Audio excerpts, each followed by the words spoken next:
Welcome back, friends. We are into 13th module now. We'll be discussing about A star algorithm in this particular module. A star is a very popular algorithm, is one of the most used algorithms of AI. If you remember the previous module, we discussed about two components of the search process. One is already calculated.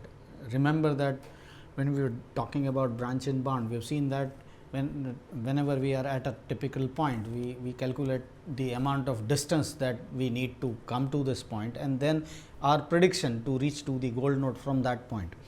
So, the same discussion is extended in A star algorithm. The A star algorithm is based on this simple principle of having two different components, one which is already incurred, the other one is expected to incur. So, it calculates the cost as the collection of the summation of two different components.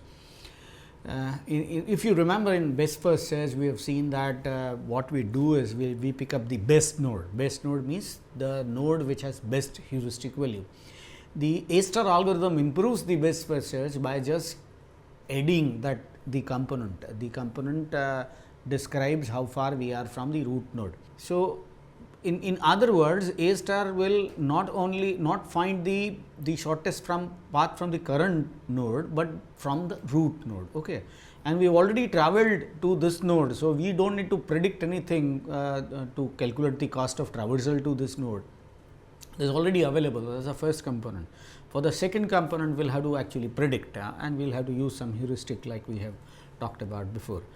As I said, A star is very popular algorithm. There are many pathfinding algorithms, pathfinding solutions where A star has found its usage. The many graph traversal algorithms are also using A star. Shortest route finding in maps and all that also is using. There are some prerequisites. If you want to apply A star to a problem, the few prerequisites. First is every solution. There can be multiple solutions to a problem, absolutely no issue, but every solution is defined by just one node. Okay, we will soon see that if there is a solution which is actually defined by multiple nodes. Here, a very simple assumption, that is a single node which defines a solution. There may be more than one solutions, but a single node confines to a solution.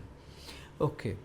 The second requirement is called the admissibility property, the heuristic function that we use. If that heuristic function, we will soon understand what admissibility is, but if that heuristic function is admissible, the A star is guaranteed to give you an optimal solution. If the heuristic function is not admissible, A star cannot guarantee us that. So, if you want an optimal solution, for example, you just say that I want the best path, the shortest path from a source to destination, we have to make sure that the heuristic that you use is admissible. The first component is called G. The first component, remember, is the cost of traversal from the start node to the current node. That is called G. The second component, from the current node to the goal node estimation, is called H dash. Okay, and the summation of that G plus H dash is called F dash, and you always pick up a node with least value of F dash. Okay, that is the motto of A star algorithm. Now, the slide actually is a PPT animation which comes next, which talks about how this process happens for a given graph. And the graph is quite huge. It contains a lot of nodes A to Z and one more AA. So, it is a huge graph, and the starting node in this particular graph is W, and where we would like to reach to a node called B. Okay, so that is our job. So, in the beginning we have no idea how far each node is from the other node. At that point of time, we are in the initial state. When we begin with W. Okay. When we begin with any node, we will need to have two values, G and H dash. The G value is from the root node. Now, root node is W itself. So, G value is 0. And now, we apply heuristic, and the heuristic says that the B is expected to be 15 nodes away or moves away. So, when you have that G value is 0, S dash value is 15, the F dash value G plus H dash is 15. So, that is the beginning. Okay. At this point of time, W is said to be unexplored, and the unexplored node is one where the G and S dash value is found. Okay. The next step is to generate children for W. Once you generate children for W, the first child is S and the second child is V. So both childs are now generated. Once the children are generated, the node is said to be explored. Okay, so we have two lists. One list contains all explored nodes, the other list contains unexplored nodes. At this point of time, W is the only node which is part of explored node, and B and S are part of unexplored nodes. Now they are unexplored. Okay, so we need to calculate their G and H dash value. G is incremented by 1. Now for this particular example, we assume that every arc is of length 1. So W to S and W to V is of length 1.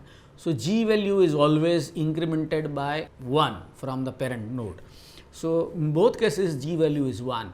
In case of S, the H dash value, the heuristic estimate of reaching to B is 13. In case of V, it is 14. Obviously, G plus H dash value is 14 for S and 15 for V. So obviously, S is a better candidate.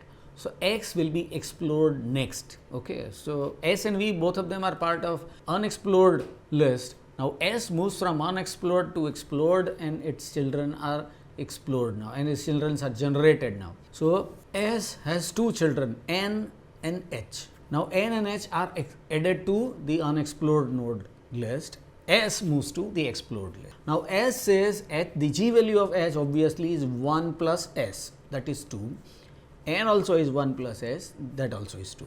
The heuristic value from N is 9, from H is 10. That means 10 is expected to be 10 moves away from B, and the N is 9 moves away from B. So that means N is nearer, and we should explore N. So that is done. So now an interesting thing happens when we explore N. Okay. One of the children of N is V itself. Okay. Now V is already explored. We are already generated. It's not explored, but it's already generated. It's part of unexplored list. Should we apply G and N, G and H dash? Will not, because G is already more than. See, please understand, H dash value of that node N is not going to change. Is the estimation of how B is far from V. So that is not going to change. But G value in this case is one more. So this path is obviously longer than the previous one. So there is no point exploring this path. So unexplored nodes are just forgotten. They are not processed. Okay. The other children of N is M. Okay. And this N to V path is shown as a dotted line, indicating that is pointing to an unexplored node which we does not want to progress further. Now this, remember, this is an interesting thing, because we are always incrementing G by 1. If a node is regenerated, it is of almost no value to us. But in case if G value is not 1 but different, probably this newer path may be better. In that case, we might need to reconsider. So this version of A star, the first version, we are keeping G as 1, so this is not required. In the other case, and the other child is M, which says that obviously G value of M. Now M is inserted into the unexplored list. The G value is 3, and S dash value, which again it looks, it applies the heuristic and decides it to be 8. Okay. So once it says that it is 3 G value plus H S dash value, it is 11 moves away. So that is picked up. Now the children of M are picked up. One is H. H is again like the case which was V. So H is connected by a dotted line, which indicates that M to H is already an explored, generated child. So you don't need to process this further. We can always ignore. So we have two more children. Okay, L and G, out of which G seems better, because it says that obviously the G value is 1 more than the N, that is going to be 4, but then it is the S dash value is 6 and 7 for G and H, G and L respectively. So G seems little better. So we explore G now. Again, one of the child of G is L, which is part of unexplored node. So we are not going to touch it. The other one, other three are F, E and J, and looking at, obviously the G value is 1 more than the parent node, that is going to be 5, but then J seems to be nearer. Okay, so the next node that we'll explore is J. Remember, the E, F are also added to unexplored list now. When you explore J, there are two children. One is I, other is C.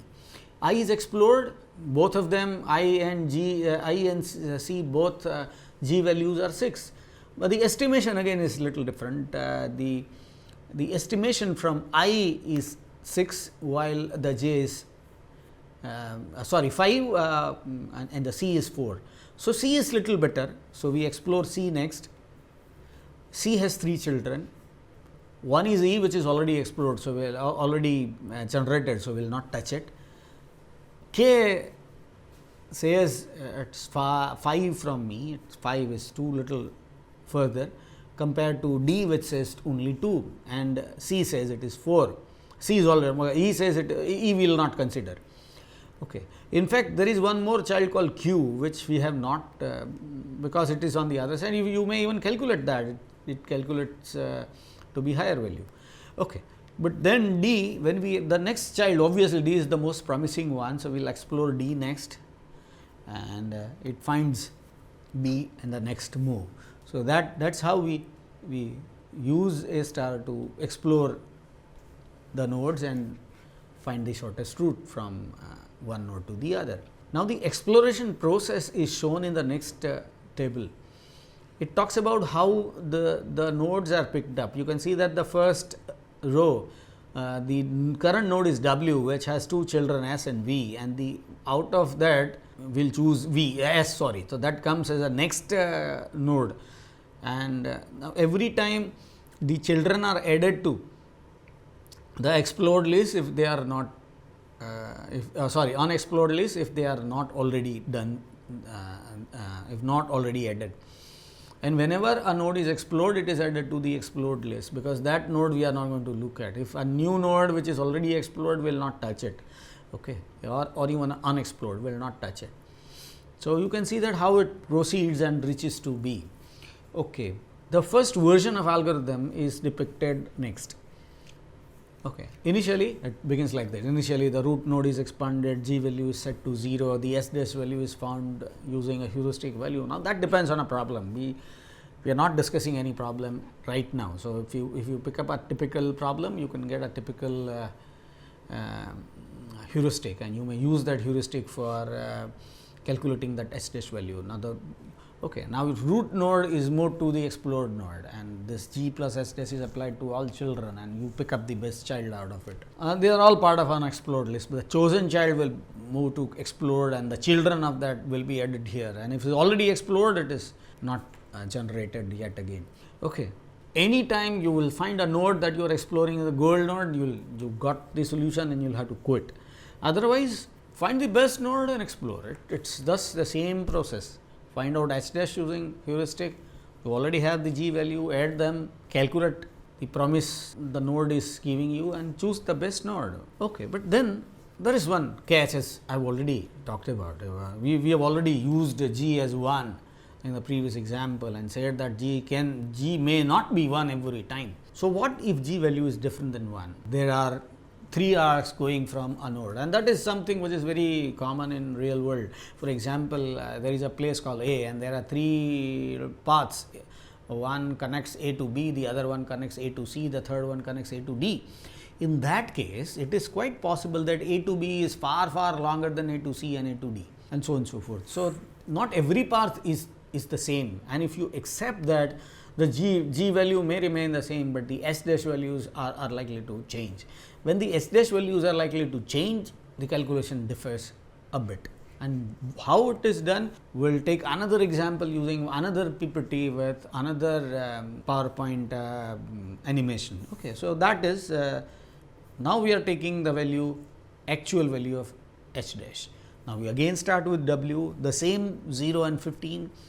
Okay, that is one thing which I should tell you right now. See, this 15 is our estimate, and we will actually get the solution much earlier.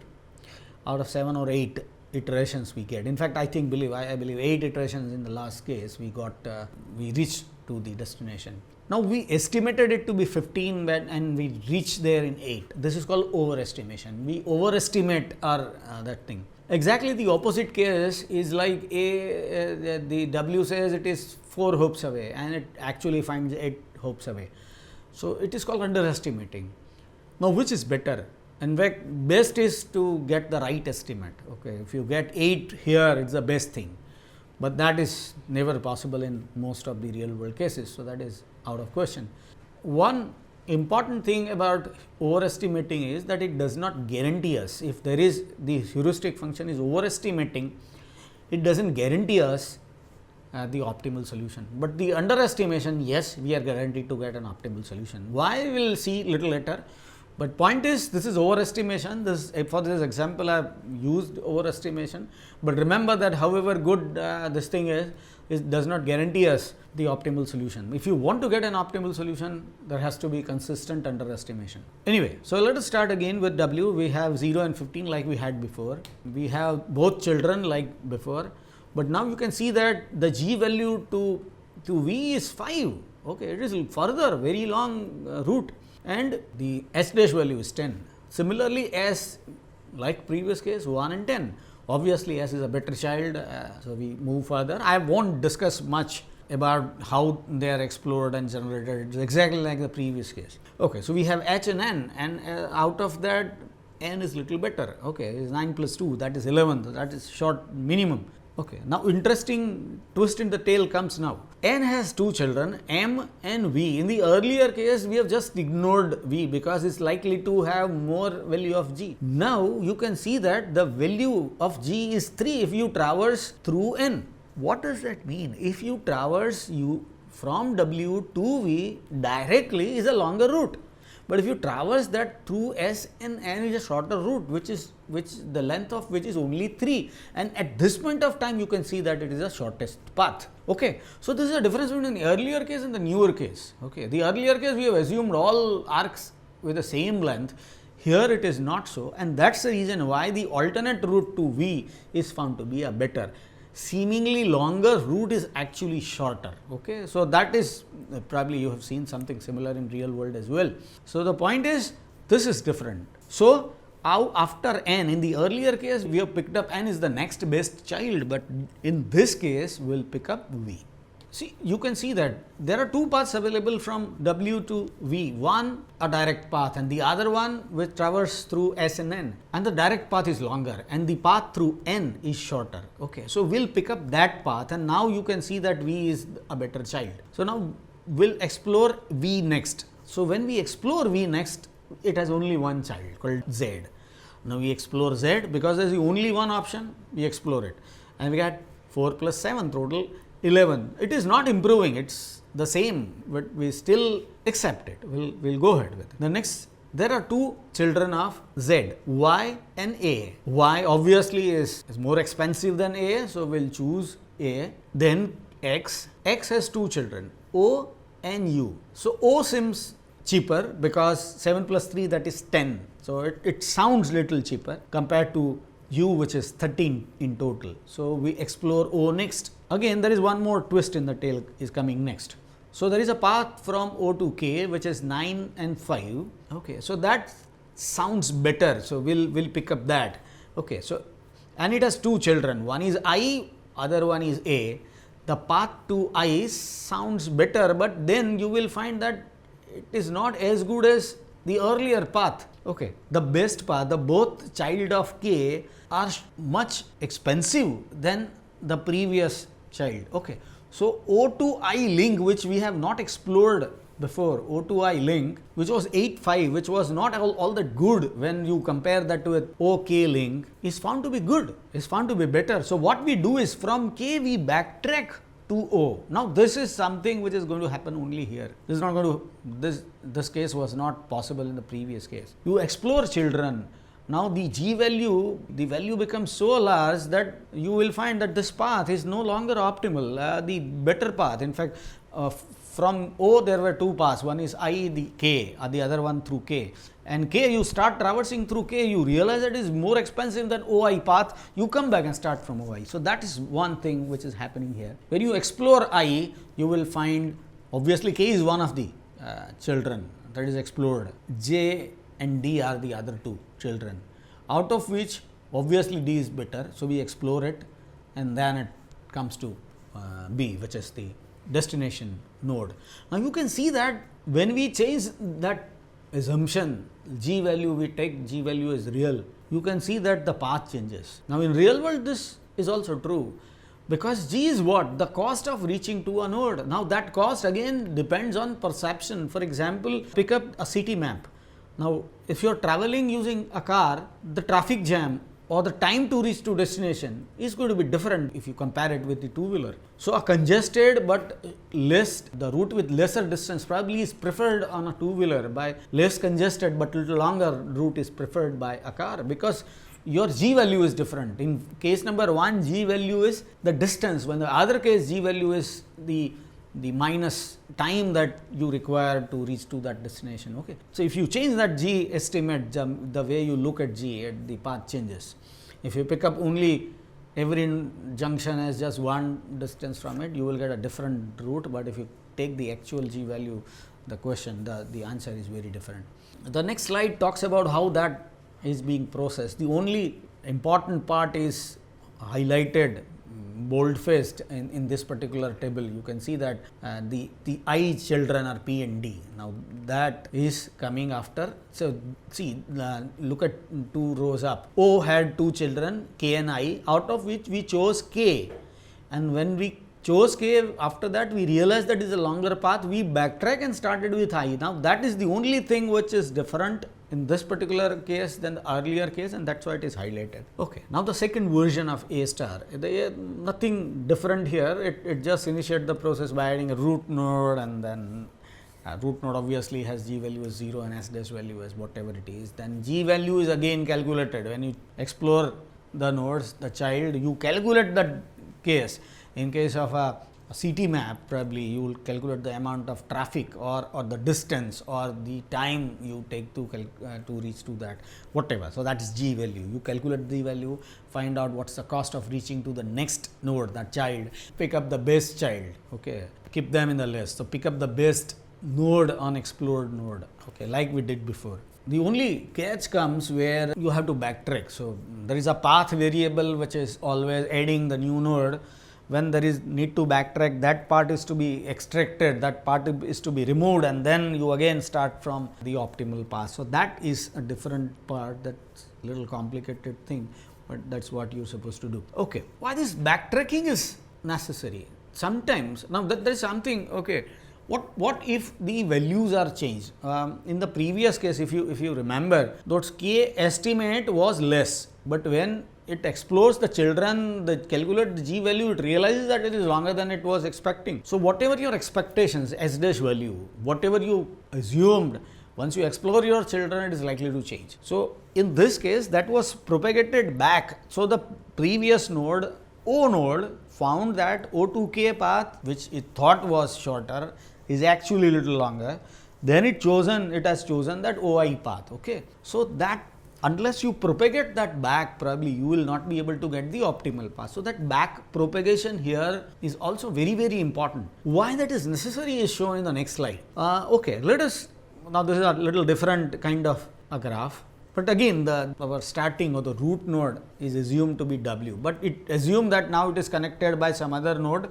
So, we assume that the G value is N and S is N plus 1 or 5, 12 or 5, 15, something. Okay. So, something is being calculated. Okay. So, in the beginning W was N and 15. Now, when you explore X and V, we realize that instead of 15, S says that it is only 12 hops away and V says that it is 15 hops away, but the G value is 5, G value is more.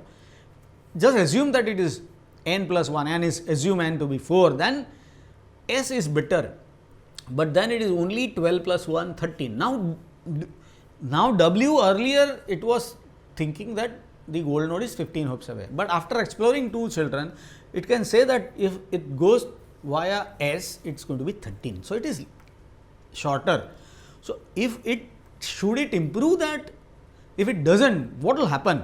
See, AB also, there is a point, there is a node which is called AB, which also makes a decision. It has two children, W and AC, and out of which it chooses W.